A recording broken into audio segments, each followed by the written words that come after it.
Welcome to Bindu's kitchen. இன்றைக்கி நான் செய்ய போகிறது வாழைக்காய் மீன் குழம்பு. வாங்க எப்படி செய்யலான்னு பார்க்கலாம். நான் இன்றைக்கி 3 வாழைக்காய் எடுத்து வச்சுருக்கோம். இது நாம் தோல் சீகி எடுத்துடலாம்.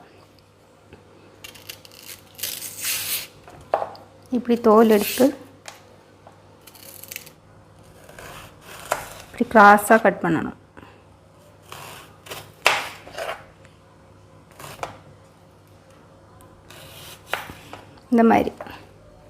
இந்த மாதிரி கட் பண்ணணும்.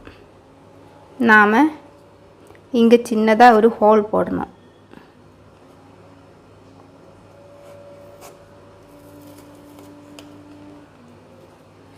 இப்படி பாருங்கள், இந்த மாதிரி எல்லாமே கட் பண்ணணும்.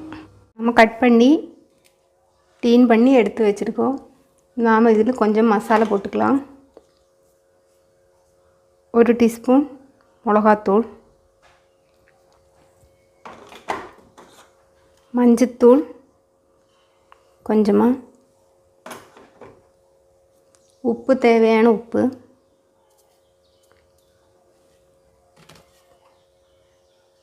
ஒரு டீஸ்பூன் வினிகர். நாம் இது மிக்ஸ் பண்ணிக்கலாம். கொஞ்சமாக தண்ணி ஊற்றிக்கலாம்.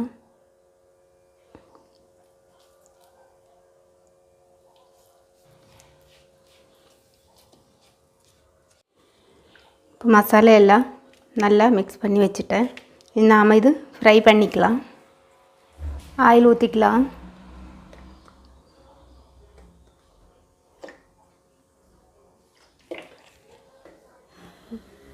வாழைக்காய் ஒவ்வொன்றா போட்டுடலாம். நாம் திருப்பி போட்டுடலாம்.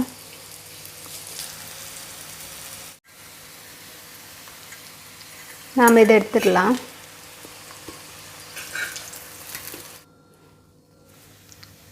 கடாயை வச்சு எண்ணெய் ஊற்றி வச்சு நாம் கொஞ்சமாக வெந்தயம் போட்டுக்கலாம். கடுகு கொஞ்சம்,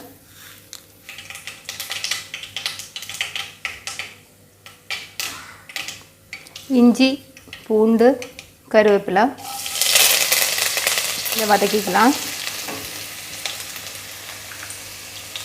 சின்ன வெங்காயம் இது கொஞ்சம் வதங்கட்டும். இப்போ நல்லா வதங்கியாச்சு. 2 தக்காளி மிக்சியில் போட்டு அரைச்சிது நல்லா மிக்ஸ் பண்ணிக்கலாம். இதோட பச்சை வாசனை போன வரைக்கும் வதக்கணும். எண்ணெயெல்லாம் நல்லா பிரிஞ்சு வந்துடுச்சு.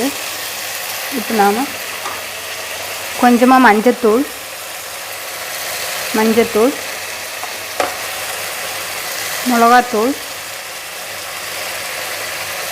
டீஸ்பூன் மிளகாத்தூள், மல்லித்தூள்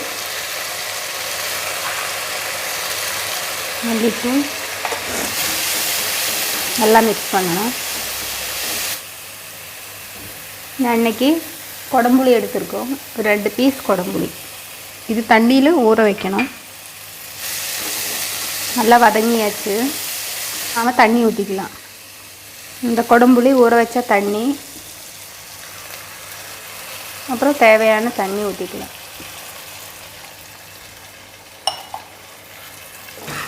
நல்லா கொதிக்கட்டும். உப்பு,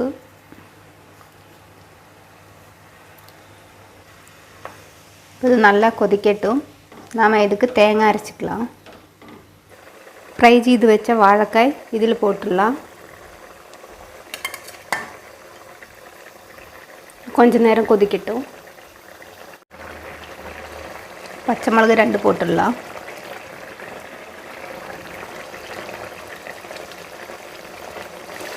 நல்லா கொதிச்சாச்சு.